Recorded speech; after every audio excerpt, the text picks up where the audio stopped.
Hello ladies and gentlemen. I have now reached over 50 subscribers. 58 right now to be exact by the time of recording this. That's just wow. I mean, that's like a little over half of 100. That's a huge deal. Very happy about that. And to celebrate this occasion, I decided to make something special for my viewers. For the point-and-click adventure game fans out there specifically. There are many, and I mean many point-and-click adventure games out there that I would like to play. And that's the problem. There are just so many of them that it's hard to pick and decide which one I should play next. And that's where you come in. I could use your help to pick the next adventure game. And this time I wanted to play adventure games that are not LucasArts games, or LucasArts type of games like Thimbleweed Park was. I have selected 4 games I am the most interested in right now, and you get to vote for the one you want to see me play next. The only thing these games have in common is the fact that I have never played any of these before, so no matter which one you pick, it's going to be a blind let's play. So, without further ado, here are the candidates. The first one on the list is Cathy Rain, an indie point-and-click adventure game developed by Clifftop Games and published by Raw Fury in May 2016. And as you can see, it's very retro looking with its pixel art style. And you know how much I like games with graphics like that. The reason why this game interests me is because, for one, it has a female protagonist. Yes, sure, I have played adventure games where you can control female characters as well, like Day of the Tentacle and Thimbleweed Park along with male characters, but for me this is going to be the first adventure game with only one controllable character who is female. Or at least I think she'll be the only one, but we'll see. The second reason is the fact that it's a detective game, where Cathy Rain is trying to find out what happened to her grandfather who died in mysterious circumstances. I like detective stuff, plus the character looks cool. And hot. You want me to solve this mystery? Vote for Cathy Rain. The second candidate is Hector, Badge of Carnage. Developed by Strand Looper and published by Telltale Games in April 2011. As you can see, this is a very cartoony looking game. It actually reminds me of this one Finnish cartoon called Pasila, which is about a Finnish police force with satire humor. This game is about a flawed detective Inspector Hector who is violent, drunken, and has a taste for all things criminal and corrupt. This game is in 3 episodes, the first one being called We Negotiate with Terrorists, where a hostage crisis erupts in the town of Clappersreek. Hector has to make a choice: carry out a terrorist's demands, or let innocent hostages die. And Hector still on the fence. The game is also very British. It has lots of British humor in it, and the characters use a lot of British terms and slang words which I bet I'll have no idea what they're supposed to mean. If you're a Brit and you know, tell me in the comments. But first, of course, you must vote for the game if you want me to play this next.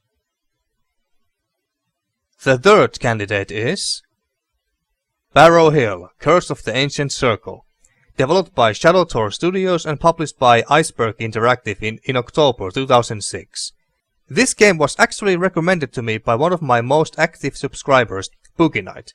Admittedly, I was at first skeptical whether I would like this game or not, because for one, it's a horror game, and I'm bad at horror games, unless it's Resident Evil or something similar. And secondly, it looked like one of those walk-in simulators. But I checked it out, and after watching a couple of videos, I started to like it immediately. It got its charm and a nice atmosphere, and the voice acting sounded so bad that it was amusing. So what is this game about then? Somewhere deep within the woods of Cornwall, a timeless force is stirring. Unseen beneath the ancient burial mound, locally known as Barrow Hill, a forgotten myth awakens.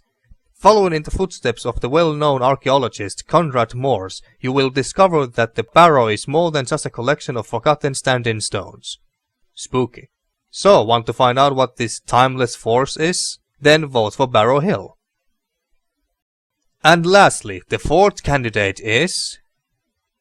Well, okay, fine. I had to add at least one LucasArts game to the list. And that is The Dig, released in November 1995. But the reason why I picked this one is because it doesn't look like a LucasArts game to me. It doesn't look cartoony and whimsical like Day of the Tentacle, Sam and Max Hit the Road or the Monkey Island games, and is not based on their movies like Indiana Jones or Star Wars. An asteroid, the size of a small moon, is on a crash course toward Earth. Once the wayward asteroid is nuked into a safe orbit, a trio conducts a routine examination of the rocky surface. But what they uncover is anything but routine. So it's not just a normal asteroid. What is it then? Well, I guess you have to vote for the dig to find out. So there were your candidates: Catty Rain, Hector, Badge of Carnage, Barrow Hill, Curse of the Ancient Circle, and The Dig. Now, before I end this video, I'll let you know a few things. Like, how long is this poll going to last? When is the last day before the poll closes? Well, I haven't set any specific dates, but for starters, at least for 2 weeks. If the candidates are getting almost exact same number of votes and there is no clear winner, or I just think I could use more votes, I'll keep it up a bit longer. I'll let you know on Twitter when I'm going to close it, and possibly make a separate short announcement video of it. I also encourage you to let your friends who also like adventure games know about this poll, so they can come and vote too, subscribers or not. And what if the game you voted for didn't win? Well, don't worry, because every one of these games will be played eventually. This vote will just decide which one I'll play first. What I haven't decided yet is whether I'll start to play the game that came in second place once I have finished the winner, or should I make a new poll and possibly add 1 or 2 new games to the list for you to vote for. I would also like to hear your opinions on that as well. I am doing this for you after all. If for some reason I don't start to play the winner and go for the second or third game instead, that's most likely going to be because of a sudden unexpected technical issue, like if the game just won't work properly or I can't record them in the quality I want. Or at all. Very unlikely that's going to happen since I own these games on either Steam or GOG.com, but still, it's always possible, especially with older games. However, newer point-and-click adventure games that should come out soon this year, and which I have backed on Kickstarter, takes priority. So if they come out around the time I finish one of these games, then I'll start playing those immediately afterwards. I like to start a new adventure game when they just came out and there's no guides on the internet. Just like with Thimbleweed Park.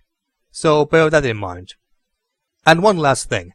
I highly recommend you to follow me on Twitter, where not only you get notifications when new videos get uploaded, but I'll also let you know if videos get delayed and why, or if I'm going somewhere for a longer period of time and thus no videos for a while. Plus, I tend to tweet a lot of game-related stuff, be it news or Kickstarter projects if I happen to run across interesting ones, and so on. And you can also contact me there directly and say hello.